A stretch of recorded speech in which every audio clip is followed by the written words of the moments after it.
FCRA ഭേദഗതി ബില്ലിൽ അതൃപ്തി പ്രകടിപ്പിച്ച് കത്തോലിക്ക സഭ. ഈ വിഷയമാണ് നമ്മൾ ഡീറ്റെയിൽ ആയിട്ട് സംസാരിക്കാൻ പോകുന്നത്.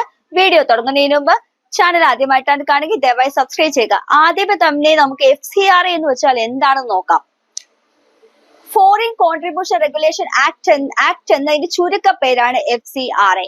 ഈ FCRA ഉപയോഗം എന്താണെന്ന് വെച്ചാൽ വിദേശ രാജ്യങ്ങളിൽ നിന്നുള്ള പണം, അതിപ്പോ ഡൊണേഷൻ ആകാം, എന്തുമാകട്ടെ, അത് ഇന്ത്യയിലെ വ്യക്തികൾക്കോ സംഘടനകൾക്കോ വരുമ്പോൾ ആ ഒരു പണത്തെ നിയന്ത്രിക്കാനുള്ള ഒരു ആക്ട് ആണ് FCRA. ഇപ്പോൾ നിങ്ങൾക്ക് ക്ലിയർ ആയല്ലോ എന്താണ് FCRA എന്നുള്ളത്. വിദേശത്ത് നിന്ന് വരുന്ന പണം രാഷ്ട്രീയത്തിനും അല്ലെങ്കിൽ രാഷ്ട്രീയ സുരക്ഷയ്ക്കും സ്വാധീനം ചെലുത്താതിരിക്കാനായിട്ട് ഇവിടുത്തെ NGO, ട്രസ്റ്റ്, അസോസിയേഷൻ തുടങ്ങിയവർക്ക് അവയുടെ പ്രവർത്തനം നല്ല രീതിയിലാണോ എന്ന് നോക്കുന്നതും കൂടിയാണ് ഈ FCRAയുടെ പ്രധാന ലക്ഷ്യം. വിദേശ പണം സ്വീകരിക്കാനായിട്ട് FCRA രജിസ്ട്രേഷൻ നമ്മൾ എടുക്കണം. ആ രജിസ്ട്രേഷൻ എടുത്തു കഴിഞ്ഞാൽ FCRA ഡെസിഗ്നേറ്റഡ് ബാങ്കിലേക്ക് മാത്രമേ ആ വിദേശത്തുള്ള പണം സ്വീകരിക്കാൻ പാടുള്ളൂ. മാത്രവുമല്ല, ആ പണത്തിന്റെ ഉപയോഗം നമ്മൾ എന്തിനൊക്കെ ഉപയോഗിച്ചു, അല്ലെങ്കിൽ ഈ സംഘടന NGO, ട്രസ്റ്റ്, അസോസിയേഷൻ എന്നീ സംഘടനകൾ ആ പണത്തിന്റെ വിനിയോഗിക്കുന്ന രീതി എല്ലാം സർക്കാരിന്റെ റിപ്പോർട്ടായിട്ട് സമർപ്പിക്കേണ്ടതാണ്. ആ ഒരു സമർപ്പണത്തിൽ എന്തെങ്കിലും ഒരു വ്യത്യാസം കണ്ടെത്തിക്കഴിഞ്ഞാൽ രജിസ്ട്രേഷൻ റദ്ദാക്കപ്പെടുകയും ചെയ്യും. ഇതിന്റെ കാരണം തന്നെ വിദേശത്ത് നിന്ന് വരുന്ന പണം അനധികൃതമായിട്ട് ഉപയോഗിക്കാതിരിക്കാൻ വേണ്ടിയിട്ടുള്ള കരുതൽ കൂടിയാണ് ഈ ഒരു ആക്ടിന്റെ ബലം എന്ന് പറയുന്നത്. എന്നാൽ ഈ ബില്ലിലെ ഭേദഗതിയെ കുറിച്ചാണ് ഇപ്പോഴത്തെ LDFും UDFും വലിയ ചർച്ചാ വിഷയമാക്കുന്നത്.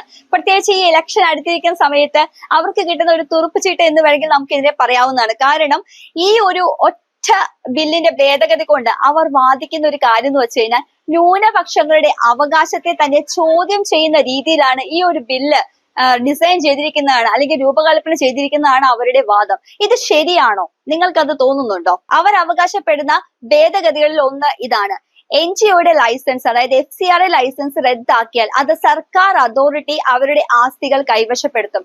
അവർക്ക് ഒരിക്കലും ലൈസൻസ് തിരികെ എടുക്കാൻ പറ്റാത്ത വിധത്തിലാകുകയാണെങ്കിൽ പിന്നെ അതെല്ലാം സർക്കാർ കൈവശപ്പെടുത്തുകയും ചെയ്യും. ആ ആസ്തികൾ സർക്കാർ കൈവശപ്പെടുത്തുകയും ചെയ്യും. ഇതാണ് അവരുടെ ആദ്യത്തെ ഭേദഗതിയുടെ, അതായത് ന്യൂനപക്ഷങ്ങളുടെ അവകാശത്തെ ചോദ്യം ചെയ്യുന്നു എന്ന് അവർ വാദിക്കുന്ന ആദ്യത്തെ പോയിന്റ്. ഇനി രണ്ടാമത്തെ പോയിന്റ് നമുക്ക് നോക്കാം. രണ്ടാമത്തെ പോയിന്റ്, വിദേശത്ത് നിന്ന് ഫണ്ട് വന്നു കഴിഞ്ഞാൽ നേരത്തെയൊക്കെ എപ്പോൾ വേണമെങ്കിലും യഥേഷ്ടം ഉപയോഗിക്കാമായിരുന്നു. ആർക്ക് എന്ത് എന്നുള്ളത് അവസാനം മാത്രം ഒരു റിപ്പോർട്ട് തയ്യാറാക്കി സർക്കാരിന് കൊടുത്താൽ മതിയാണ്. എന്നാൽ ഇനി കഥ അങ്ങനെയല്ല.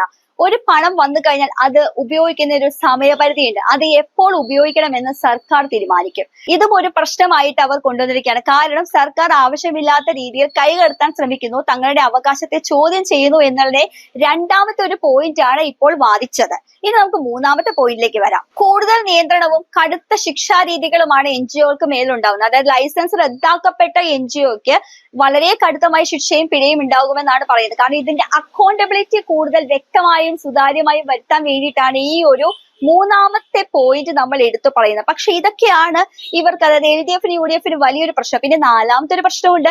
മതപരിവർത്തനത്തിന് വേണ്ടിയിട്ട് ഈ ഒരു ഫണ്ട്, അതായത് വിദേശത്ത് നിന്ന് വരുന്ന ഒരു ഫണ്ട് ഉപയോഗിക്കാൻ പാടില്ല. കാരണം എന്താ? അതെടുത്ത് പറയേണ്ട ഒരു കാര്യം, അശരണരായ വിഭാഗം അല്ലെങ്കിൽ സാമ്പത്തികമായിട്ട് പിന്നാക്കം നിൽക്കുന്ന വിഭാഗങ്ങൾക്ക് അവർക്ക് വേണ്ട ആവശ്യങ്ങൾ നിറവേറ്റി അവരെ പതുക്കെ മതപരിവർത്തനം നടത്തുന്ന രീതികൾ നമ്മൾ കണ്ടുവരുന്നുണ്ട്. നോർത്ത് ഇന്ത്യൻസിലൊക്കെ ഒരുപാട് ആൾക്കാരെ മതപരിവർത്തനത്തിന് ഡെയിലി പിടിക്കുകയും ചെയ്യുന്നുണ്ട്. പക്ഷേ അതെല്ലാം പറയുന്നത് തങ്ങൾ കാരുണ്യ പ്രവർത്തനം ചെയ്തു എന്ന രീതിയിലാണ്. പക്ഷെ കാരുണ്യ പ്രവർത്തനത്തിന്റെ മറവിൽ ഇത്തരം മതപരിവർത്തനം നടത്തുന്ന എല്ലാ ആൾക്കാരുമല്ല, ചില ഏജൻസികളും ചില ആളുകളും ഉണ്ട്. അവർക്കാണ് ഇത് ഏറ്റവും കൂടുതൽ ദോഷമായിട്ട് ബാധിക്കുന്നത്. അതുകൊണ്ടാണ് എടുത്തു പറയുന്നത്, ഇതെല്ലാം ന്യൂനപക്ഷങ്ങളുടെ അവകാശങ്ങളെ ചോദ്യം ചെയ്യാൻ വേണ്ടിയിട്ടാണ് ഈ FCRA ബില്ല് ഭേദഗതി ചെയ്തതെന്നാണ് LDF, UDFും പറയുന്നത്. സത്യത്തിൽ കാരുണ്യ പ്രവർത്തനം ചെയ്യുന്നവർക്ക് മതപരിവർത്തനം നടത്തേണ്ട ആവശ്യമുണ്ടോ? ശരണരായ വിഭാഗത്തിലെ ആളുകൾക്ക് സഹായം ചെയ്യാനായിട്ട് നിങ്ങൾ ആഗ്രഹിക്കുന്നുണ്ടെങ്കിൽ നിങ്ങളുടെ മതത്തിലേക്ക് ചേർത്തിട്ടാണോ നിങ്ങൾ അവർക്ക് സഹായം ചെയ്യാനായിട്ട് നിങ്ങൾ ആഗ്രഹിക്കുള്ളൂ? അല്ലല്ലോ. അവരുടെ ആവശ്യം നിറവേറ്റി കൊടുക്കുക, അവർ ഏത് മതത്തിലായാലും അവരുടെ ആവശ്യം നിറവേറ്റി കൊടുക്കുക എന്നതാണ് നിങ്ങളുടെ ഡ്യൂട്ടി. അല്ലാതെ മതപരിവർത്തനം നടത്തിയിട്ട് അവരെ തങ്ങളുടെ വഴിയിലേക്ക് കൊണ്ടുവരാൻ ശ്രമിക്കുകയല്ലോ വേണ്ടേ. അങ്ങനെയുള്ള പല ദുരുപയോഗം ചെയ്യാതിരിക്കാൻ വേണ്ടിയിട്ടാണ് ഈ ഒരു ബില്ല് കൂടുതൽ ശക്തമാക്കിയിരിക്കുന്നത്. ഈ ബില്ല് വന്നപ്പോൾ മുതൽ ക്രൈസ്തവ സഭ പോലുള്ള സഭകളെല്ലാം വളരെ ആകുലതയിലാണ്. കാരണം അവർ തങ്ങളുടെ അവകാശത്തെ ചോദ്യം ചെയ്യുന്നു, അല്ലെങ്കിൽ ചൂഷണത്തിന് വിധേയരാക്കുന്നു, തങ്ങളുടെ അവകാശത്തിൽ കൈകടത്തുന്നു എന്നാണ് വാദിക്കുന്നത്. ആക്ച്വലി ഇവിടെ മതപരിവർത്തനം നടത്തുന്നുണ്ട് എന്ന രീതിയിൽ ആർക്കും വലിയ സംശയമൊന്നുമില്ല.